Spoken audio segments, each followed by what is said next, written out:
रस्त्यावर स्मशानभूमीजवळ शनिवारी दुपारी 3 वाजता ट्रॅक्टर ट्रॉलीची महावितरणाच्या वीज वितरण डीपीला जोरदार धडक बसल्याची घटना घडली। सुदैवाने त्यावेळी परिसरात कोणीही नसल्याने मोठी दुर्घटना टळली। मिळालेल्या माहितीनुसार बारकू जाधव राहणार नांदूर तालुका आंबेगाव हे 2 मोकळ्या ट्रॉलींसह ट्रॅक्टर घेऊन जात होते। यावेळी अचानक चालकाचा वाहनावरील ताबा सुटला। ट्रॅक्टर पुढे निघून गेल्यानंतर मागील ट्रॉलीने रस्त्यालगत उभ्या असलेल्या महावितरणाच्या खांबांना आणि डीपीला जोरदार धडक दिली। या धडकेत वीज खांब वाकले असून डीपीचे मोठ्या प्रमाणात नुकसान झाले आहे।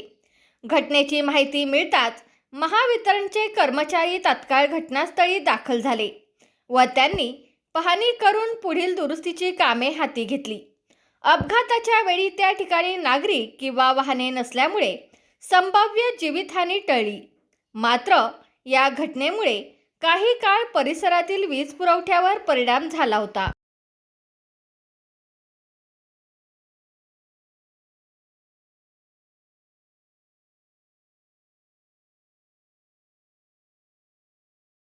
तुमचा फ्लॅट, घर, बंगला, व्यापारी गाडे, दुकान, जागा, शेतजमीन, प्लॉट्स विकायचे आहेत का?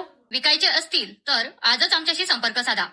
स्थावर मालमत्ता खरेदी विक्रीसाठी आंबेगाव तालुक्यातील विश्वसनीय नाव म्हणजे सीता प्रॉपर्टीज। आमची वैशिष्ट्ये: जलद व्यवहार, तुमच्या प्रॉपर्टीजची योग्य किंमत, मालक व ग्राहक यांच्यात समोरासमोर पारदर्शक व्यवहार। आमचा संपर्क 7972 82 24 33 व 80 10 25 09 54।